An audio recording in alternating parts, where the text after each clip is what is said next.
Hi welcome to my mini vlog. ಇದು Sunday vlog ಆಗಿರುತ್ತೆ. Sunday ಮಧ್ಯಾಹ್ನ ಮಟನ್ ಸಾಂಬಾರಿಗೆ ರೆಡಿ ಮಾಡ್ತಾಯಿದ್ರು. ಸೊ ಇಲ್ಲಿ ರೆಸಿಪಿ ಶೇರ್ ಮಾಡ್ಕೊಳ್ಳೋಣ ಅಂತ ಮಾಡ್ಕೋತಾ ಇದ್ದೀನಿ. ಫಸ್ಟ್ ಒಂದು ಮಿಕ್ಸಿ ಜಾರಲ್ಲಿ ಈರುಳ್ಳಿ, ಬೆಳ್ಳುಳ್ಳಿ, ಶುಂಠಿ, ಕೊತ್ತಂಬರಿ ಸೊಪ್ಪು, ಚಕ್ಕೆ, ಲವಂಗ, ಅರಿಶಿನದ ಪುಡಿ, ಸ್ವಲ್ಪ ನೀರು ಹಾಕ್ಕೊಂಡು ಫೈನ್ ಪೇಸ್ಟ್ ಮಾಡ್ಕೊಳ್ಳೋದು. ಆಮೇಲಿಂದ ಒಂದು ದೊಡ್ಡ ಕುಕ್ಕರ್ನ ಇಟ್ಕೊಂಡು ವಾಶ್ ಮಾಡಿರೋಂಥ ಮಟನ್ನ ಹಾಕಿ ರುಚಿಗೆ ತಕ್ಕಷ್ಟು ಕಲ್ಲುಪ್ಪನ್ನ ಹಾಕಿಬಿಟ್ಟು ಪೇಸ್ಟ್ ಮಾಡ್ಕೊಂಡಿರೋಂಥ ಮಸಾಲೆನ ಆ್ಯಡ್ ಮಾಡೋದು. ಅದಾದಮೇಲಿಂದ ಅದನ್ನು ಚೆನ್ನಾಗಿ ಮಿಕ್ಸ್ ಕೊಟ್ಬಿಟ್ಟು ಕುಕ್ಕರ್ ವಿಷಲ್ 4-5 ಹೊಡ್ಸೋದು. ಅದಾದಮೇಲಿಂದ ಇನ್ನೊಂದು ಸತಿ ಮಿಕ್ಸಿ ಜಾರಲ್ಲಿ ಕಾಯಿ, ಟೊಮೆಟೊ, ಮನೆಯಲ್ಲೇ ಮಾಡಿರೋಂಥ ಮಟನ್ ಸಾಂಬಾರು ಪುಡಿ, ಬೇಕಾದರೆ ಒಂದು ಸ್ವಲ್ಪ ಗಸಗಸೆ ಅಥವಾ ಕಡಲೆನ ಹಾಕೋಬೋದು. ಅದರದ್ದು ಕ್ಲಿಪ್ಪಿಂಗ್ನ ಮಿಸ್ ಮಾಡಿಬಿಟ್ಟಿದ್ದೀನಿ, ಸಾರಿ. ಆಮೇಲಿಂದ ಅದನ್ನು ಕೂಡ ಹಾಕ್ಕೊಂಡು ಕೂಗ್ಸಾದ್ಮೇಲೆ ಬೇಕಾಗಿರೋಷ್ಟು ಕನ್ಸಿಸ್ಟೆನ್ಸಿ ನೋಡಿಕೊಂಡು ನೀರು ಬೇಕಾಗಿರೋಷ್ಟು, ಇನ್ನೊಂದು ಸ್ವಲ್ಪ ಉಪ್ಪು ಬೇಕಾದರೆ ಉಪ್ಪು ಹಾಕೋಬೋದು, ಖಾರ ಸಾಲಲ್ಲ ಅಂದರೆ ಖಾರ ಹಾಕೋಬೋದು.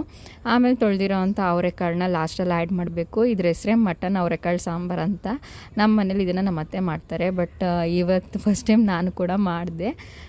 ಆಮೇಲಿಂದ ಅದು 4-5 ವಿಷಿಲ್ ಹೊಡ್ಸಾದ್ಮೇಲೆ ಚೆನ್ನಾಗಿ ಸಾಂಬಾರು ಆಗಿರುತ್ತೆ. ನೀವು ಕೂಡ ಒಂದ್ಸತಿ ಟ್ರೈ ಮಾಡ್ಬಿಟ್ಟು ಹೇಗಿದೆ ಅಂತ ಕಮೆಂಟಲ್ಲಿ ತಿಳಿಸಿ. ನಾನು ನಮ್ಮಮ್ಮ ಮಟನ್ ತಿನ್ನೋದಿಲ್ಲ, ಸೊ ನಮ್ಮಮ್ಮನೂ ಬಂದಿದ್ರಲ್ಲ ಅಂತ ಚಿಕನ್ ಗ್ರೇವಿ ಮಾಡಿ ಕಬಾಬ್ ಮಾಡಿದ್ದೆ.